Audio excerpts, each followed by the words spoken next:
Good morning, Tassiegrammer. Haven't seen you for a while. You've been a bit absent on Instagram, and I know people know you as being on Instagram, and you've been busy preparing for a long road trip.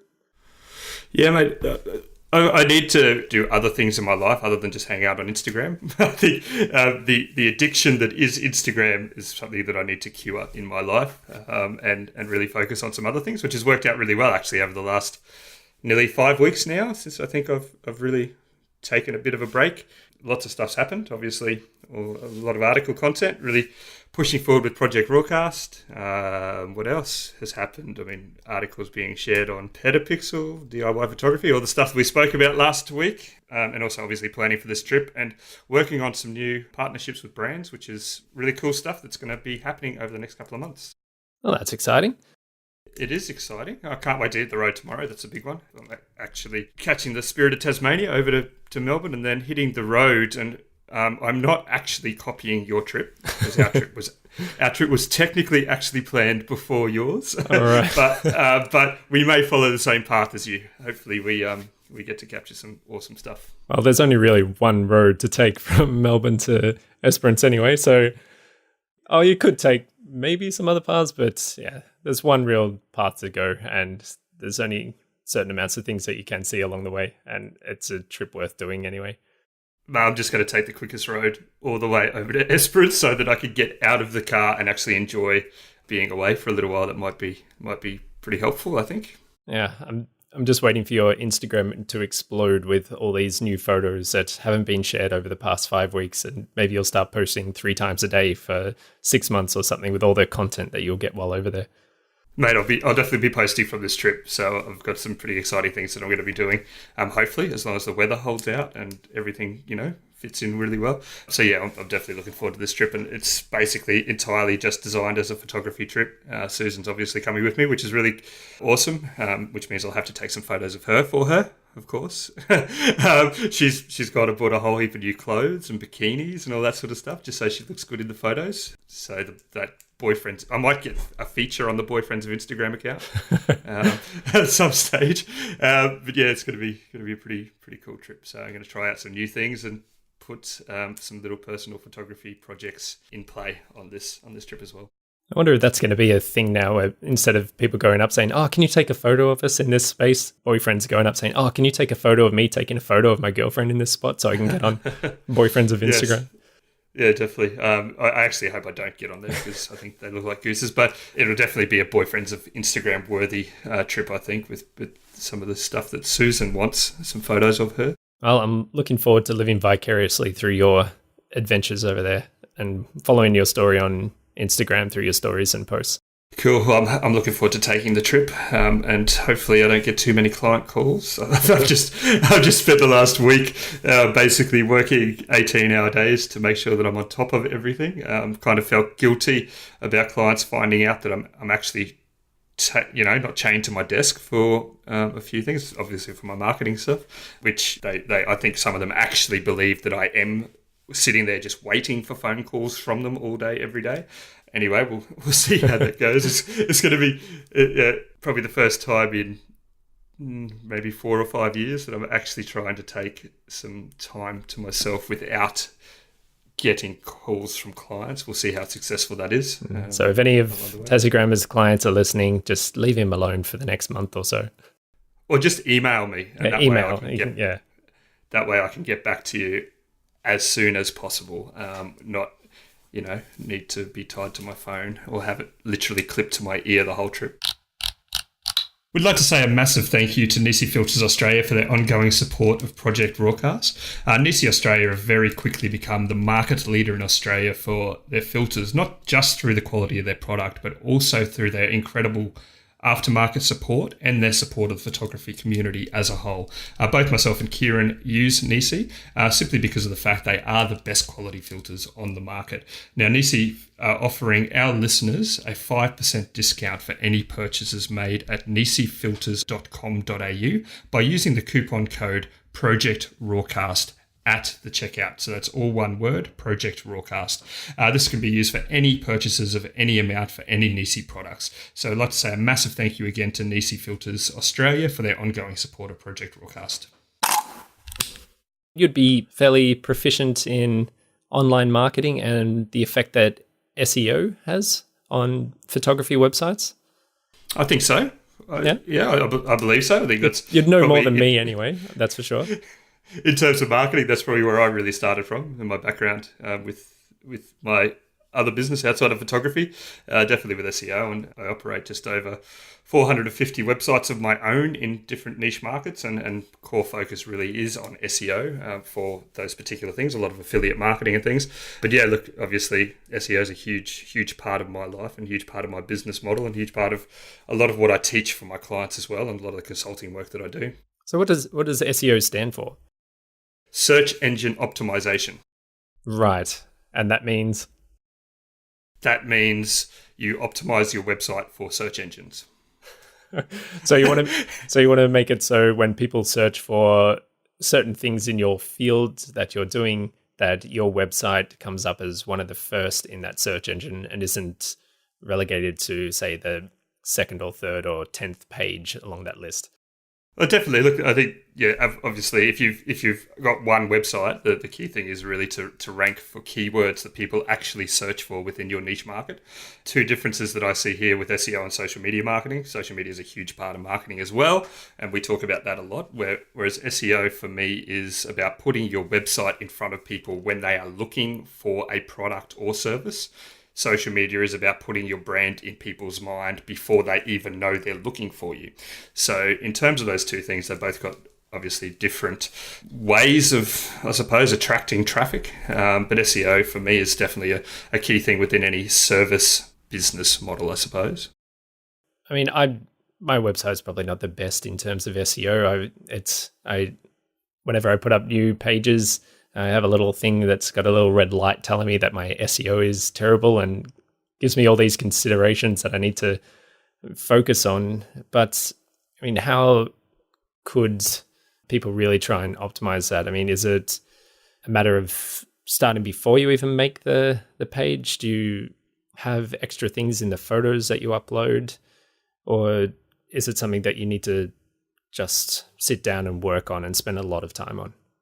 Look, I think the key thing with SEO is really knowing what your niche market is in the first place. So if you're a photographer, the type of photographer that you are is a really key thing. I mean, the easiest way that I think of and what I get clients to do when I talk to them, firstly, is I ask them straight away, please describe your business to me. If you can't describe your business, I think maybe you need to take a backward step away from SEO and actually define what your business model is. But if you do know your business model and you know what products and services you're offering, the thing is you've got to have words and content on your pages that are actually relevant to the keywords you're looking to rank for.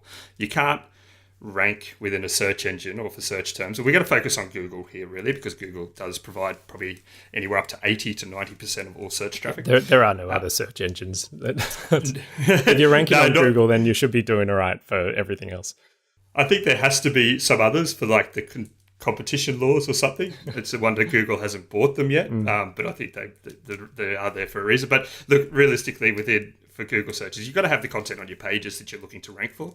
With search as well, it's not just about ranking for major keywords, it's about really increasing your keyword footprint.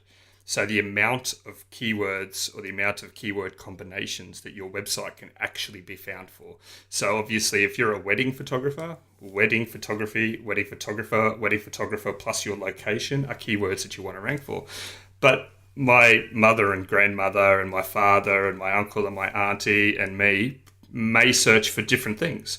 So it's really about knowing your niche market and understanding the potential combinations of other types of keywords that your website can be found for. Now, I don't want to get too technical here, but what Google actually has a thing called LSI, or latent semantic indexing.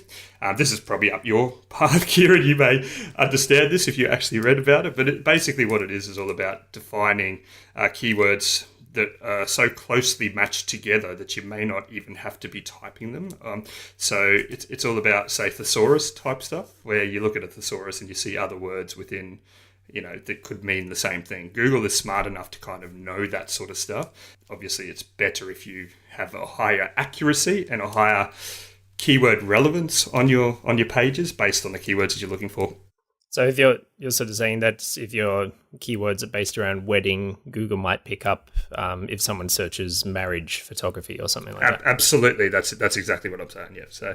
So Google is smart enough to know, but obviously the higher the relevance on your page, the more opportunity you have to rank for that. Google is smart enough to know this stuff, and it's getting smarter with pattern matching. It's Google knowledge base. Those sort of things are really, really becoming highly intelligent. It's kind of stopping the ability to game search engines in the way that it has been able to in the past. Now, for an example of this, I could, and I have done this for several years in the first instance of running my business for my clients.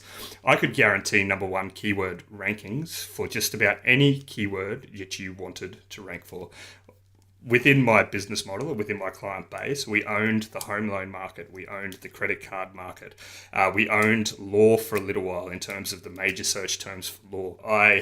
Through my own business models, I don't want to talk about my own websites too much, but I have literally owned and dominated the keywords for my search, or for my business model for multiple years, which kind of led me to be affiliate marketer of the year for multiple programs that I work for and those types of things. And in the past, you were able to do that. But these days, it's harder to game a search engine. It's harder to turn it into I suppose, a process of spam, if you like, which really is what a lot of people are still doing within search, where 30% of your overall ranking factors for search engine or SEO, search engine optimization, is the content on your webpage. The other 70% are the links that come and point from other websites to yours. And there were processes in place for many, many years, and there are still tools out there that will literally bulk create links for you from forums for all those types of things and kind of just point links back to your website. But you can't do that anymore. And if you do it, you probably maybe expect to have a business model that lasts about 3 months around that. So best practice in terms of actually doing the correct things in terms of Google's eyes, which are the actual Google Webmaster Guidelines you need to follow. It takes time to do this. So, I mean, developing the content on your website, first and foremost, you're looking at things like titles, meta descriptions, H1 headers, H2 headers, keyword density, overall, so keyword density in terms of, I mean, if you're looking to rank for wedding photographer, you're kind of looking anywhere from 1 to 2.5% keyword density across your page is kind of your average that you'd be looking for to have well-written content that is tailored both to search engines and to you, but then also elements, and this is probably more relevant to photographers, things like descriptions, alt texts, and those sort of things within photos as well, which I generally call them the one percenters, which are kind of the things that you can maximize behind the scenes on your webpage to help your content rank for specific keywords. Google image search is actually a big generator of traffic these days as well. So if you were to do a search for, say, Mount Kosciuszko, for example, people actually look at the images within, so you've got search, news, videos, images, other, across the top of Google when you actually do searches. People actually look at the images that are appearing for that particular location. So Google can't see what's inside the image. Or let me just rephrase that. It can see what's inside the image. At present, it doesn't do that in terms of its ranking factors, in terms of what it's actually seeing in an image. It's the words you put behind the scenes in the code of your web page that actually help that image to rank for a particular keyword in image searches, but it also helps give more relevance to your page content as well. So if you were trying to sell a print for Mount Kosciuszko, and you had, say, a WooCommerce product in your website, you would want your title to be relevant to Mount Kosciuszko. You would want your meta description to be relevant. You would want the content around the description of that particular product to be relevant to that. You want your H1 headers, H2 headers, and those types of things to all be relevant to the keywords that you're really trying to rank for. But then also alt texts behind the image as well, which is telling Google what is in the image, to also be relevant to that keyword as well. Is there a saturation limit, I suppose? Like, as you're saying, there's all these different areas to have things relevant, but you can't just write a blog that says, say, wedding photographer, like over and over again to try and boost that up. I mean, is there a point where Google looks at it and says, okay, this is just trying to get my attention, I'm just going to ignore it or give it a bad score?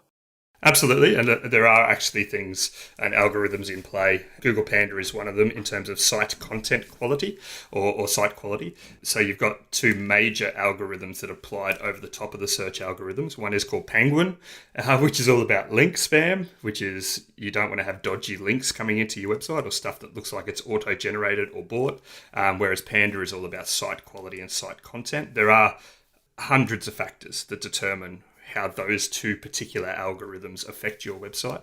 But stuffing keywords, and that is literally the term, keyword stuffing, into your website does not guarantee that you're actually going to be ranking higher than others. The other thing you've got to think about here is, yes, you may have all of these amazing keywords said 10,000 times on your page, but there's other factors like the incoming links to your website, which really do help kind of define how well your website is going to rank as well. And having your website rank is all about Google trusting that your content is more relevant to the content that's ranking below you. So there's a lot of things that help determine that. Things like site age, so the age of your actual website, and the incoming links. Now, a link... Say you gave an example of your website. Mm-hmm. So you're a photographer, you're a landscape photographer. Somebody, say like Tassiegrammer.com.au, linking to your website is relevant in terms of Google sees us in the same niche market and sees us in the same area. So that link holds relevance to your website. So in terms of the algorithmic factors that are there, that would be a great link to have. A link from, say, fstoppers.com is a great link to have. Petapixel, DIY photography, any of the other major blogs, they're great links to have. Whereas, say, a user forum, say, I don't know, who knows? I'm not even going to name any of them, but say a forum where you can manually drop a link in to your own content doesn't hold the same weighting factor as a link from a website that's relevant to yours. And so stuffing keywords in the page, yes, it may make it look good, but there are so many other factors at play there that actually make and define whose content is going to rank over the other. So I guess in very simple terms, you're looking for relevant links back to your website, which can be seen as endorsements from popular sites or well-known sources, and you're wanting to bulk out your own website, which is with as much relevant content that is also of a good quality. Absolutely, and that's exactly what it is. So think of link building or getting links from other websites as building relationships with other people. That's effectively how I teach clients what that is all about now. Getting a link from a relevant website is all about having a relationship with the owner of that website in some way, whether it's they love your content, whether it's you know them, whether it's they are in some way relevant to your niche market, whatever it is. There's a relationship there in some way. But building the content is also about being smart and knowing and understanding what people are actually searching for. That's a key thing. If you're going to capture traffic on search engines, it's a matter of knowing what people are searching for. There are ways to research this sort of stuff. A perfect example of this, say, is an article we just published on Project RAWcast this week, or projectrawcast.com on our blog, is, say, RAW versus JPEG. Anybody wants to go and have a look at that article, go and check it out on our blog. But in terms of what the long-term factor of that is that's a term that people actually genuinely search for. RAW versus JPEG. People want to know that. So as a topic and a discussion point, that is the type of content that is actually really, really valuable to people's blogs. 5 reasons to buy a Canon camera over Nikon. Now, we could probably rank 20, but people actually search for that term, like that's things that people look for. Why should I buy a DSLR camera? They're things in the photography industry that people actually genuinely search for. So if you have the ability to effectively become an authority in your topic, and that's exactly what good content development is all about, is becoming an authority in your niche market. That's the way forward. As photographers, obviously people want to sell prints and sell their services, so there are service-based keywords, but there are literally millions and millions of topics that you could potentially generate into a blog that generate long-term search traffic and increase your keyword footprint as well, which helps to attract traffic from so many different places. I've heard that like this is a service that people can do, and there's lots of companies out there that say that they'll improve your SEO. I get spammed with email a lot. It's kind of died down now that I've junked a lot of them. But a lot of companies say, oh, like we've seen your website, we want to help you out, use us to improve your SEO. And a lot of people do outsource this rather than just do it themselves. And is there a danger with going to a third party to outsource SEO and have them have control over what content is in the background of your website? So firstly, those emails that you get every day, do they come from somebody such and such at gmail.com? Yeah, there are some that do seem very dodgy. And as I said, they just get deleted or put into junk or marked as spam. There are a number of ways to game search engines, and a lot of these businesses actually do that. I mean, if you see, and I'm not going to say they all do, but I'm going to use this as an example. I get client requests or client, complaints, I suppose, about emails that get received from companies in India that offer SEO services for $99 a month, and they can do blog posts and they can do links and all of this stuff. When you actually look at the quality of these businesses and the services that they're offering, what they are doing is basically doing everything against the Google Webmaster Guidelines, and ultimately you get what you pay for. If you are buying links from dodgy blogs, from networks of blog websites that, you can go and buy them literally for $20, they'll go and place a link in the sidebar or the footer of their website, and they're doing that for hundreds of clients. It's most likely they're either operating or have access to a network of websites that are built entirely for the point of doing nothing but developing links to other people's websites. That is against Google's Webmaster Guidelines. The other thing is, a good SEO company or a good SEO provider or anybody with SEO knowledge will be looking for new opportunities to develop content that actually generates you traffic.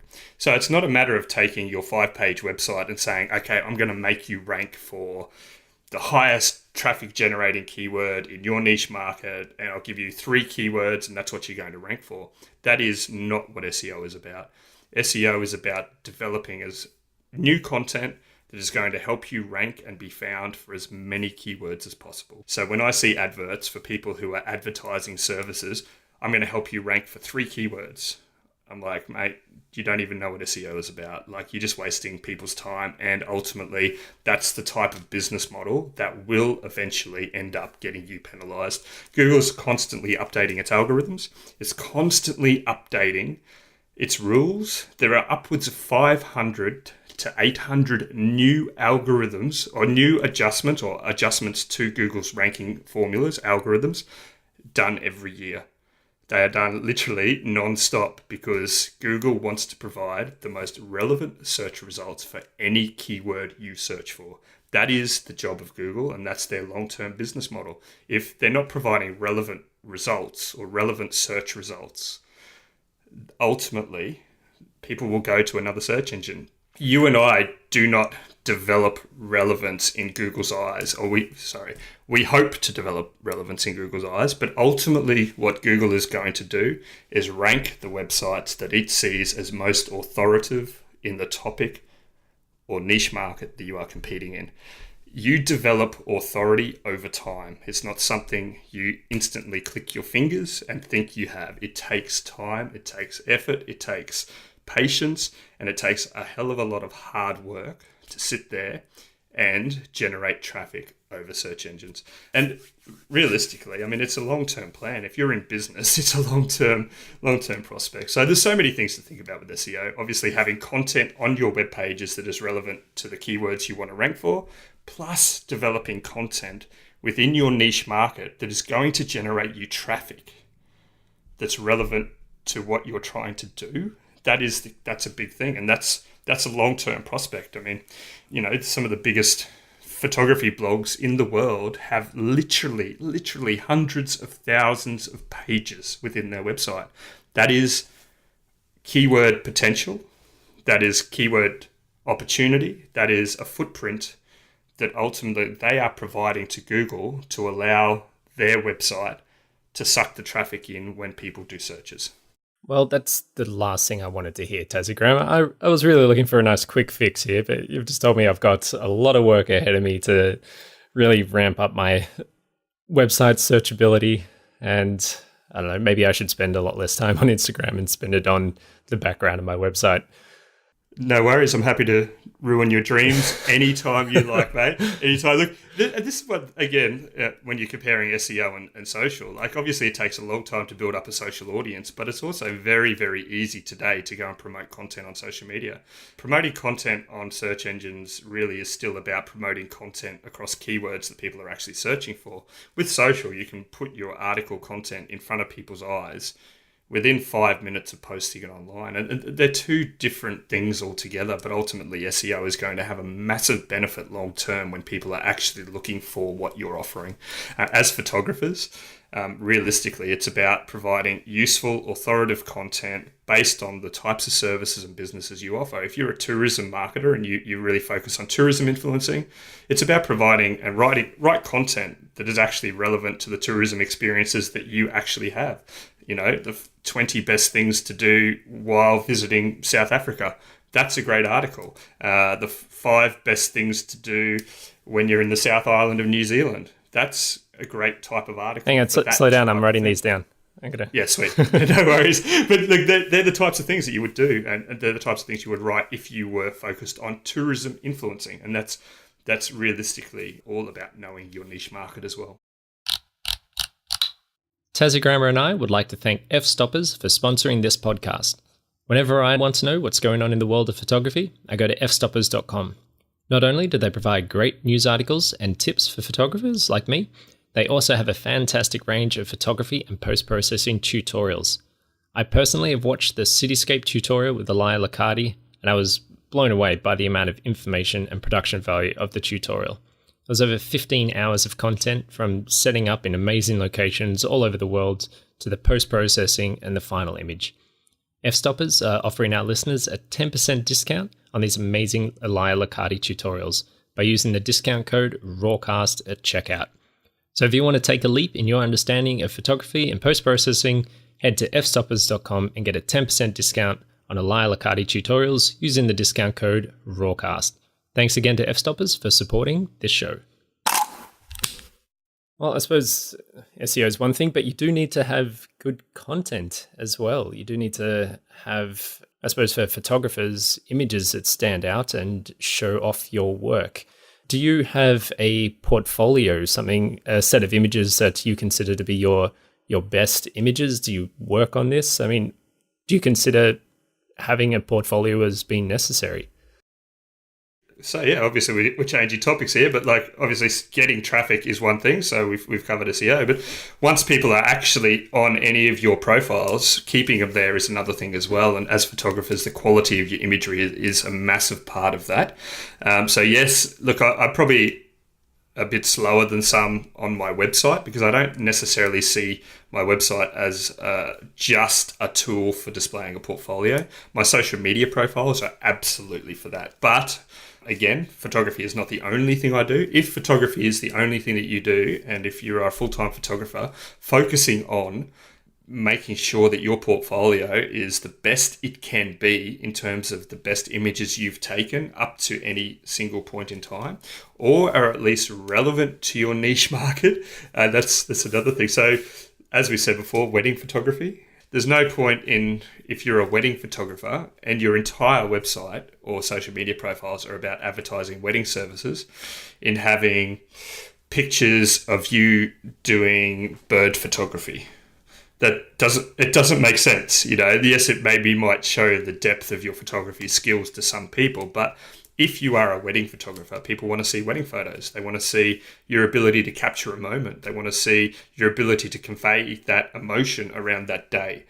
Or they want to see a list of clients that you've worked with that they can potentially reach out to and say, hey, old mate over here might be doing my wedding. Is he good? You know, those types of things are really what your portfolio is about. So, I mean, I know you do this far more than I do because obviously photography is a much bigger part of your income base.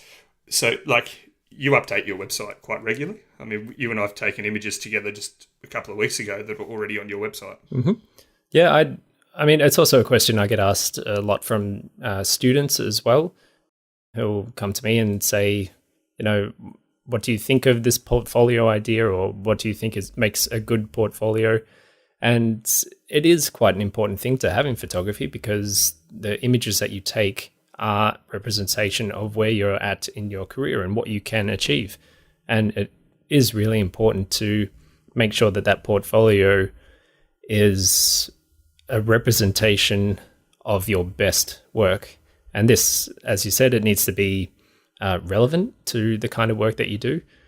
So if you are shooting landscape photography, you're not going to have, say, portraits in there as well. It can show that you can take portraits as well. But if you're trying to get work as a landscape photographer, then that's not really going to be relevant. And you also need to sort of step back and be a bit more subjective about your images. I know I've got lots of images that I absolutely love, and they mean a lot to me. But when I look at them, I kind of think, I kind of got to explain this image to someone to say why it's important. And that doesn't really suit a portfolio, because no one else knows that when they first see it. And you don't always have that opportunity to give some background to your work. And so having images that will be catchy and stand out to whoever you show them to are important. Mate, you have to explain most of your images to me. Oh, that's because I have to describe the colors to you. Yeah, that's what it is, yeah. Like, for example, like you just went through the Epson, the AIPP awards this week, and you had a couple of great images there. One of a jetty that looks like it's in a time warp or something. Yeah, it was something a bit different to my usual style, and I guess those awards are a great place to really test out different paths that you could go in your photography. And I use this to test out a few different editing styles, and I kind of got an idea of what the judges are looking for based on the results that I got. And there are a couple of images that I probably wouldn't have in my usual portfolio. Yep. Because they don't represent my work, but they are still something that I liked and wanted to test out. In saying that as well, if they did score a lot better, or they did go beyond my expectations, I may consider putting them in a portfolio, because they are award-winning images. I guess one thing also that's going back to the questions that students ask as well is the amount of photos that you should have in a portfolio. I mean, you may have taken thousands of photos. You may think that they're all fantastic, but having a portfolio of hundreds of images or 1,000 images is a bit of overkill, because no one's got time to really sit down and look through every one of those to see how your work is represented. So it's important to condense it down and be kind of ruthless with what images you're putting into your portfolio. And I think a good amount is probably around 15 to 20 if you can make that number. And I mean, some people may just have 2 or 3 images. If that's all you've got, that is your best work, then maybe just keep it to that rather than putting other photos that bring down your average. So it can be a bit of a balance, but I think if you've got any more than 20, then you should probably try and filter out some of the less standout-ish images and just keep it to a good number that can keep people's attention and still show or represent your work. Yeah, I do this with Instagram as well, where I actually quite often just trim the number of images that I've got on my feed. For one, when I started my Instagram account to today, I believe my editing skills have improved far, well, they are better than they were. Like the images that I posted nearly 2 years ago now, for me, I've trimmed a lot of them just simply because the evolution of my photography skills has changed over the years, and what I would think of as a portfolio realistically is changed from then to today. So I actually keep my images down on my Instagram feed to below 180, quite often a lot further than that, just simply because when I look back at those images, I think like I don't like them anymore, so I wouldn't want potential clients or potential brand partners or potential anything to go back and say, yeah, okay, well, that's kind of not, as good as it is. So for me, that's, again, what I do with social media is actually keep them, particularly my Instagram feed, and treat it as a portfolio, not as a diary, but as a portfolio of images that, I'm really actually happy having on there. And that is important as well. Like I'll do the same thing. I'll occasionally go back to photos that I've taken a couple of years ago and think, do they represent my work now? And you have to think of anyone who is thinking of hiring you as a photographer, that if they do look at your social media, as a lot of people do, because it's a very condensed area where they can just flip through and just get an overview of your work. If they go right down the bottom and see a photo you took a couple of years ago, which I don't know, may not be your greatest, it may have some editing problems that you've overcome now, but they may see that image and think, actually, I don't want to end up with one of those. And they may know that it's from a couple of years ago, but that still sticks in their mind. And so going back and just culling a few of those images could be potentially very helpful to getting new work as a photographer. Definitely. It's all about consistency, and I think your consistency and quality of content changes as your skills as a photographer and processing develop over the years. So that's just one thing that I've done. I just got approached recently by a guy here in Tassie who, he's literally never deleted images. He had upwards of 1,500 odd images on his feed, and just kind of asked why we do that. But it's a kind of something I know that many within the Instagram community in particular do, is actually cull images that they're no longer happy with. They just personally don't want to be a representation of who they are anymore. And of course, with a folio as well, or a portfolio, it can be worth having a book or a folder of printed artwork. So good quality printed images that you can take to clients and show them, rather than just like getting out your phone or saying, go check out my website. Having that print in front of someone can be a much more effective way of showing your work than just something online.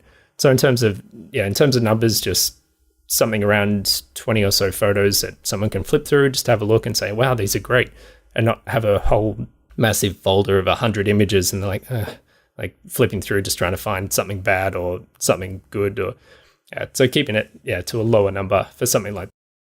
For sure, and I think in terms of showing a potential client a portfolio as well, you've got to determine how the client is going to be using those images potentially. So if it's a wedding, for example, they may want their images in a book. They may want a book printed up. So you've got to think about the end result of how those images are going to be used as well, and kind of portray and show your skills as a photographer across your entire portfolio in the best way you possibly can. So a portrait photographer may want literally their images, somebody who wants some portraits done may want images printed. So in terms of that, your images may not be as nice printed as they are on screen. So how do you approach that as a whole is something I think you need to base on your clients as well. If your entire business is based around social media, which a lot of people are these days, I mean, as photographers, there are so many people that have entered the market as photographers because of social media, then realistically, I mean, most people aren't going to be printing images out. So you need to kind of just think about what your end client is actually looking for as a result, and make sure that you can show your skills off in the best possible way. Excellent. I think that's covered portfolios. Cool. Mate, I saw some comments on an article earlier this week that you made. There was an article about how to find the best ISO setting for your camera, for astrophotography in particular, and you were kind of disputing the whole process of what this person was saying in your Mensa scientific astrophysicist, potential astronaut kind of way. Question for you here is, how do you test the performance of your camera? And I just need to point this out. We're not talking about, is your camera waterproof? Don't drop it in a lake and see if it could swim, or see if your lens can swim. But how do you find the best image quality performance for your camera? Have you ever done any tests on this sort of thing? Do you kind of push the limits with your camera just to kind of find out how the end result happens, or, how it comes out in the end? Do you test the differences in ISO performance based on different images to each other? I do. As you pointed out, I have quite a scientific background, so a lot of what I'm told in terms of what is the right or correct way to do photography or anything, I tend to question and test those assumptions or those statements. And one of the ways to do this is to actually put your camera in a position where it's going to take bad images or it's going to fail in some sense, and see what effect that has and go, okay, so that's why I don't do that. And as you said, it's not about throwing your camera in a lake and saying, that's why it's not waterproof, because it destroys all the electronics. Or dropping it from head height and saying, okay, I guess it's not very shockproof. Like, it doesn't bounce. Yeah, it doesn't bounce. It's not those kind of tests. It is, as you said, testing what ISO actually does.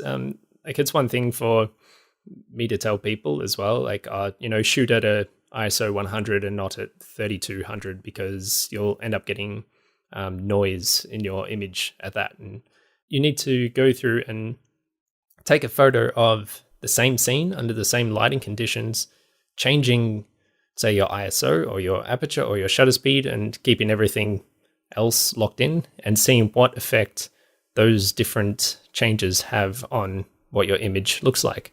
And the article that you brought up, which I commented on, saying that it wasn't maybe the best representation of ISO. I've had people argue their points back, and there's been good arguments going back and forth all along through that topic. But I still think that the idea of testing it and going out and getting these images and seeing what the difference is between different ISOs is fantastic.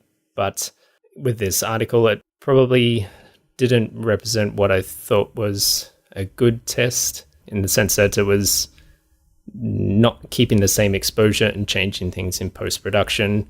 But the idea behind it of not just going out and saying, okay, I'm going to go out every time and try and get a good photo, but instead saying, I'm going to go out and shoot astrophotography and see what happens if I shoot at 1 minute at a lower ISO rather than 30 seconds at a higher ISO, or 15 seconds at an even higher ISO, and saying like, okay, so if I shoot at a minute, I get blurriness in the stars, or if I shoot at too high of an ISO, then I'm potentially getting a lot of noise and it's drowning out the look of the stars.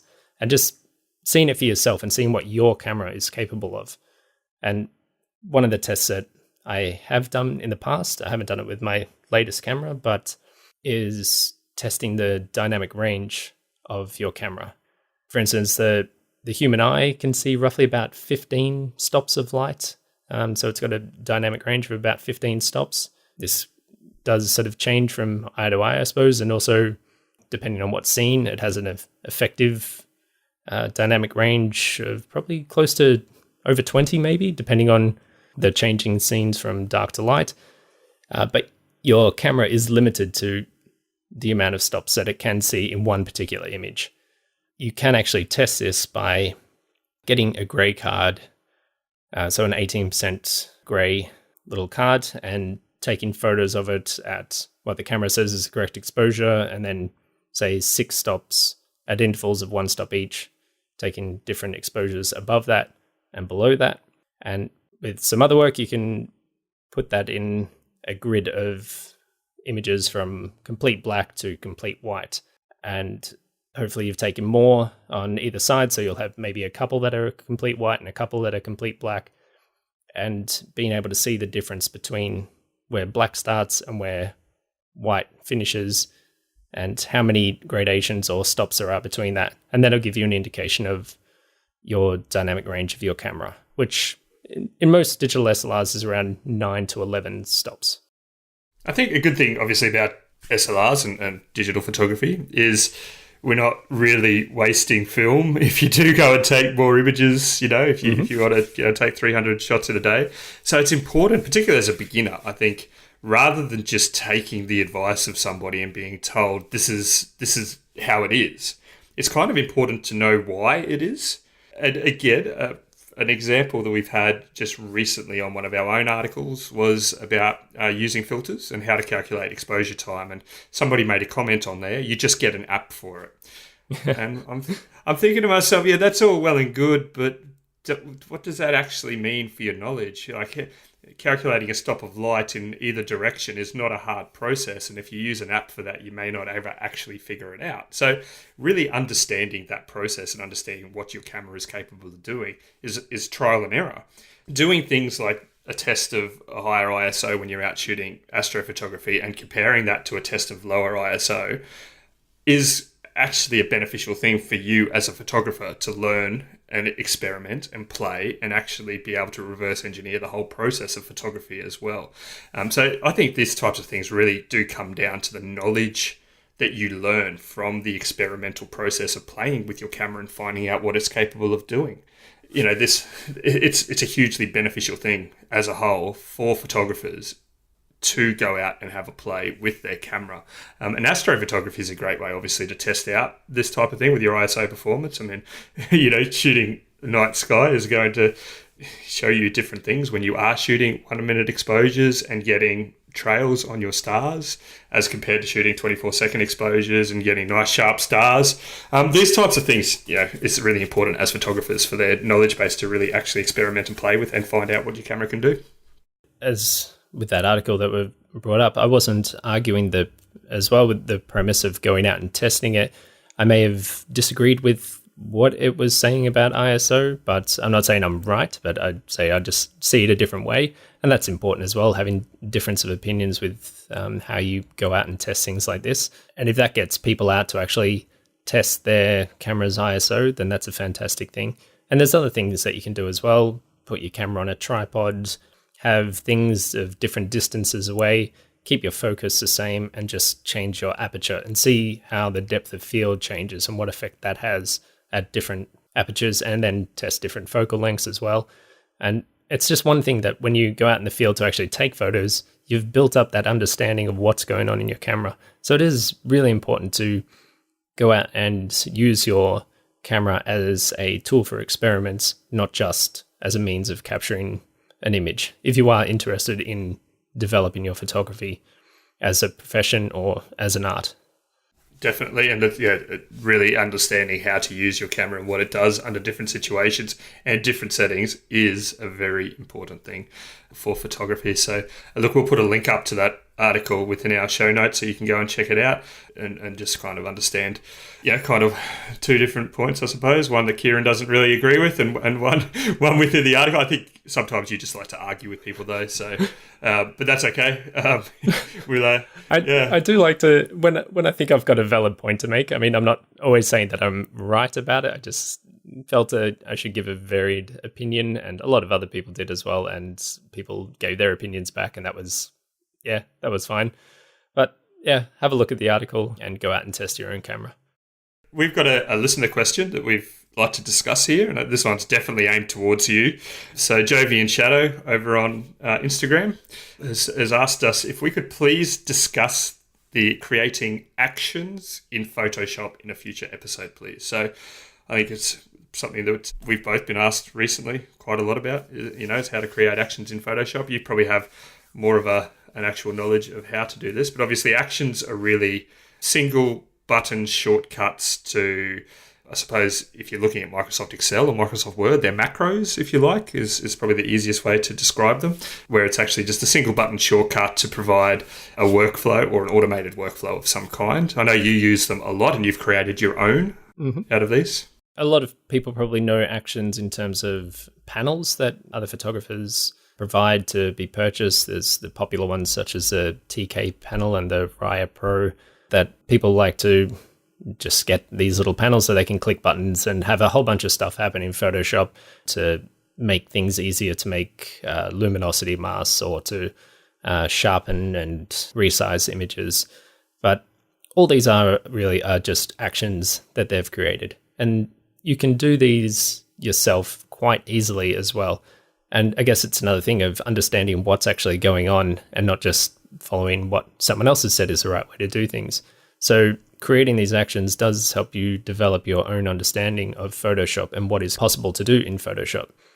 And I create all my own actions because they are relevant to my workflow in terms of editing. So anything that I've found that I tend to do quite repetitively in Photoshop, which is creating luminosity masks or resharpening for the web or things like that. They are things that can be turned into a click of a button. Yes. Yes. And so what the action is actually doing is taking a series of steps in photography that you're doing. So that could be applying a filter, applying a layer mask, making selections, specific sharpenings, resizing, adding a watermark. All these things you can pretty much press record in your actions, do those things that you would normally do, press stop, and then it's created a button. So when you press play, it will run through those actions again. So you could go to another photo, press play, and it will resize your image, add some sharpening, put your watermark down in the bottom right-hand corner, and then you can save the image from there. So it's cutting down a series of steps that you'd normally do over and over again to save you time and condense it down to one button. Yeah, so, I mean, the process of doing so is literally, I mean, you can record an action. So it's like you literally press a record button within Photoshop, and then you go and do what you need to do. So if you're sharpening an image, applying a high-pass filter, doing your Gaussian blurs, selecting regions of an image through luminosity masking, you're literally pressing a record button, going through the process of doing so, and then pressing stop and saving your action and naming it. That's correct? Yes. And this is, in Photoshop, this is normally signified by a little play button with an actions panel, and you can set this to actually be just like a list which shows what actions are actually taking place. There's also a button mode, which you can just toggle between those two. So you can have colors associated with different things. So you could have all your sharpening as one color, or your resizing as another color, or your masks as different colors as well. And it's a very effective way to find out what you're actually doing in Photoshop and making little things like that a lot quicker by turning them into actions. Definitely. Well, there's more complexity to it for sure in Photoshop. I kind of liken it to creating presets in Lightroom as well, where basically you've got a series of settings, which is plus or minus in either direction of the sliders in the raw panel of Adobe Lightroom. And you go and press a button and it does that preset value on each of those things. So very similar. It's obviously more complex in Photoshop to do so. But I mean, even just simple little things like applying a watermark can be done via an action. So things that you would do on every single image that you're doing. If you're putting your watermark in the bottom right-hand corner of your image every single time and you're resizing it for Instagram, you can actually go and record a process that resizes a 1080 wide with the correct crop aspect or 810 crop, and then apply a watermark straight after it as well. I've just opened up Photoshop here so I can actually have a little look at it and just work out what's actually going on. These actions don't record everything, so they won't record, say, the movement of the cursor, or if you've created brush strokes, it won't sort of recreate those, I don't think. But making selections from your channels panel for luminosity masks, it will definitely record those, and the application of groups, layer masks, things in your filter toolbar as well. So adding certain amount of blur, a certain amount of sharpening, noise, things like that, it will record. So there are some limitations to it, but for most things, adding an extra file in, so as I said, adding a watermark, you can go to file, or start recording, file, place, move it to a certain spot, and then change the opacity if you want to make it a bit not as shiny or doesn't stand out or show up in the image as much. Press stop, and then anytime you press play, it'll run through those actions again.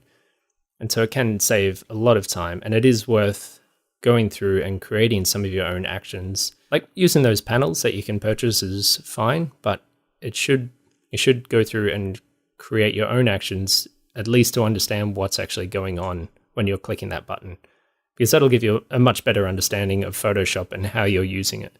Yeah, definitely. And just like experimenting with your camera and knowing the limits of your camera, this is the type of thing that can also help you learn a bit more about Photoshop and processing as a whole as well.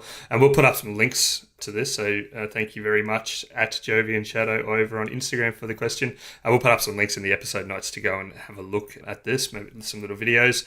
And maybe Kieran can cover this as a topic on his own tutorials sometime very soon in the future as well. I do have a little video tutorial. Do you? Yes, okay, I'm creating actions and luminosity masks. We'll link to that as well. A massive thank you to George's Cameras on George Street in Sydney for sponsoring Project RAWcast. George's Cameras is always on the list of places to go when we visit Sydney. As a photographer, there's always something we need or want, and we know we can get it from George's Cameras. Or we just like to browse and check out all the cool gear that they've got. To support this show and our listeners, George's Cameras is giving away a $50 voucher every month to the winner of our Instagram hashtag competition. All you have to do is mention Project RAWcast in your caption and hashtag Project RAWcast. Tassiegrammer and I will pick our favourite each month to share on our account and give the $50 George's Camera voucher to. Thanks again to George's Cameras for supporting Project RAWcast and all of our listeners. There's some funny things we saw during the week. I mean, we both had a bit of a laugh at a job advertisement that we saw advertised on Seek. Did the rounds through some of the photography groups on Facebook this week, where the actual job advertisement for a professional photographer clearly states proficient skills in using an iPhone. That's the skill that this professional photographer requires. Are you going to apply for this? Well, I'm a... hang on. You use Android anyway. Yeah, I'm an Android user, so I have no idea. Is iPhone 7 the latest one, or is that I don't know, what is an iPhone? Mate, I've got a 4S somewhere in my drawer here that you can borrow if you want to apply for the job. So, but yeah, I mean, one of the actual jobs is this is the job title, a description, site photographer for a particular place in Sydney. We are looking for a reliable individual with high attention to detail to work in our grounds, taking photos of all memorial sites at various locations. One of the skills is proficient skills in using an iPhone, excellent attention to detail, so forth and so forth. So mobile photography's come a long way when the actual job advertisement specifically states that the professional photographer needs to use an iPhone. Yeah, it's a little weird. I wonder if you went and said, I can't use an iPhone, but I have a Canon 1D that I can use to take photos and give you much more better looking photos, whether they'd say, we just want mobile phone photos. I'm thinking about giving up a portfolio of long exposure shots that I've taken. I might apply for the job, nice streaky clouds, nice smooth water, even a drone above. Yeah, I guess as being overqualified for a job as well. And I mean, are they providing the iPhone as well, or do you have to have your own iPhone? I'm not really sure. They weren't really clear in the ad. I don't know, but yeah, I think it was funny just to kind of see a job advertisement for a professional photographer that specifically states proficient skills using an iPhone.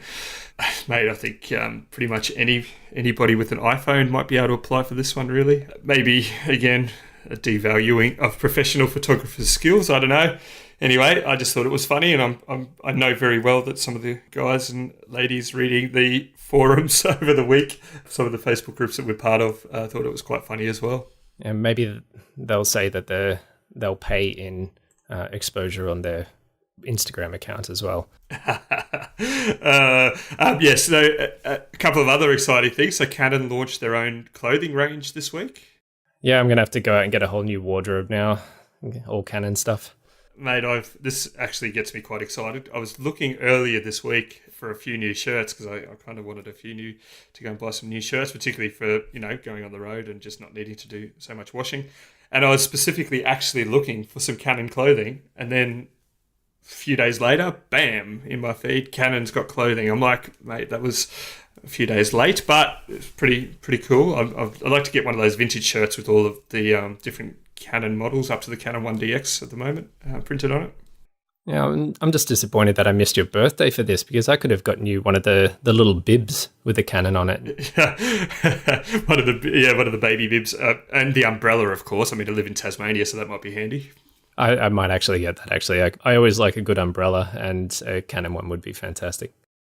Okay, moving along. Look, there's been a bit of an outcry recently about the new Macs, or like obviously the MacBook Pro that's out now with the Touch Bar, even the MacBook Airs, where there's a belief now that Apple really aren't catering to the professional creative markets the way they used to. I mean, Apple was a brand really that's built on on literally creative arts, video editing, photo editing, audio editing. So, I mean, that really was their core market in the early days. And it's really how they kind of defined their niche market when competing against Microsoft-powered computers.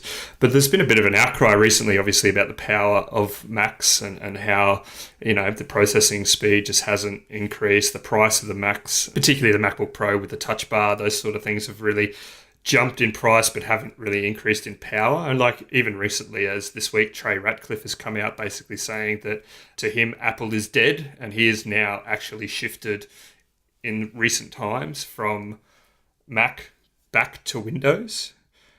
Now, this is a scary prospect to me. I certainly won't be looking to do this, but I mean, this is, it's a genuine belief within the photography community that Apple may be failing the creative professionals.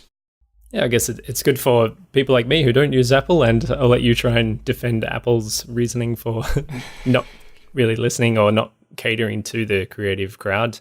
And I guess, they just wanted to bring out something that was a bit different and kind of failed at it, but I'm sure it's not really going to hurt Apple's sales and the sales of their MacBook. I mean, if they disappoint one person, they'll probably make it perfect for another person. And I guess it's just a problem for photographers, and it might push them over to using Windows and maybe even Android phones.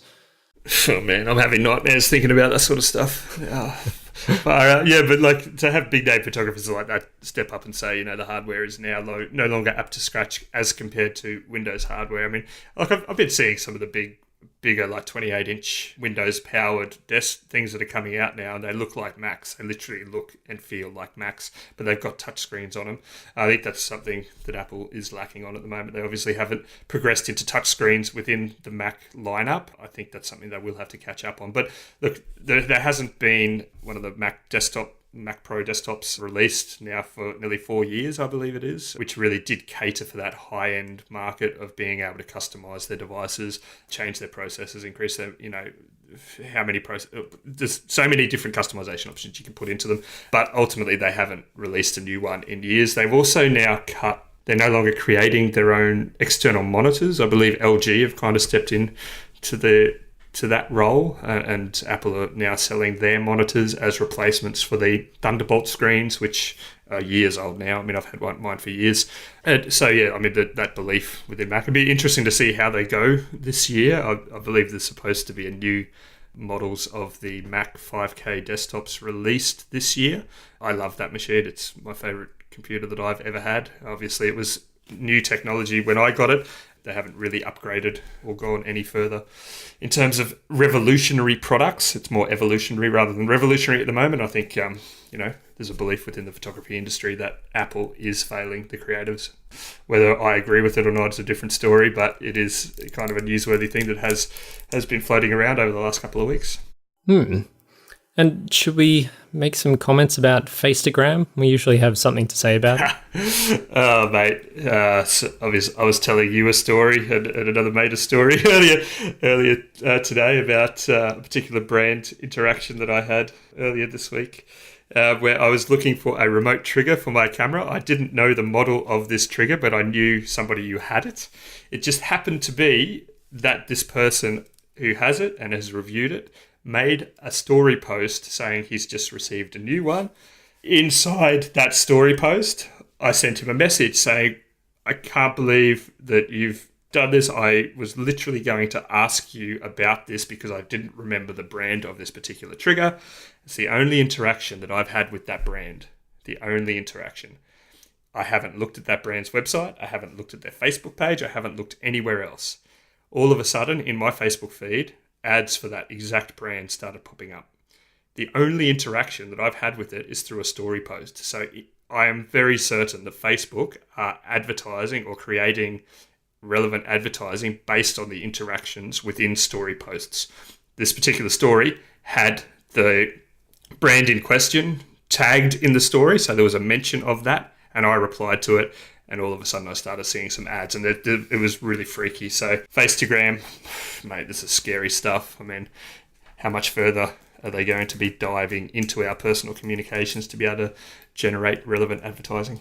It is a really scary thing. I mean, we've talked about it before, just about advertising on Facebook, and what you say will generate different ads on Facebook. But to think, it is weird when you do see strong evidence that what you think is a personal communication with someone else, just because it's through an app, it's not so personal, and it is being either read by potentially actual other humans or just by software and things inside different applications within that are taking that information and putting that into the whole monster that is Facetagram to sell you things. I mean, have you gone out and looked at those ads now and actually purchased anything from this?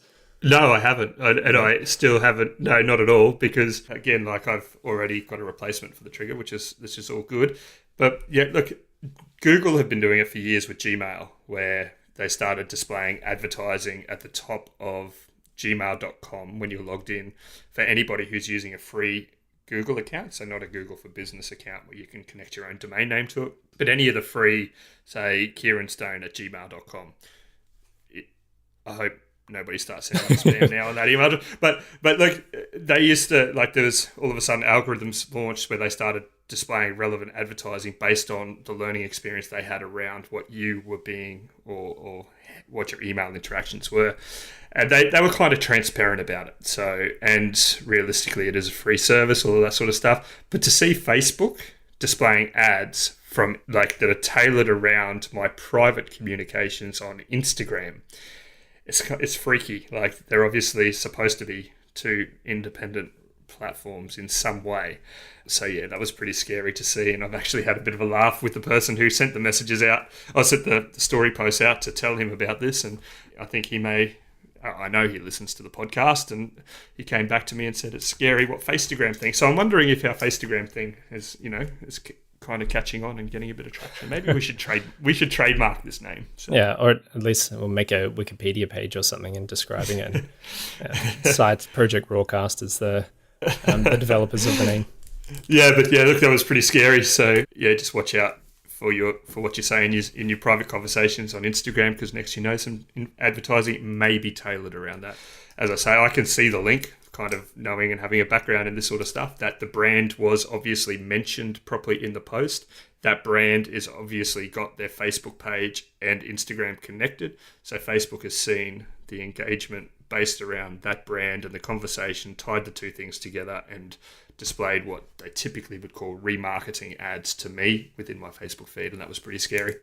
I wonder if I could do a little test of this and go on Instagram and just start messaging like at Nikon or something to you, and just typing out Nikon or talking about Nikon and see whether I start getting ads for it in my Facebook.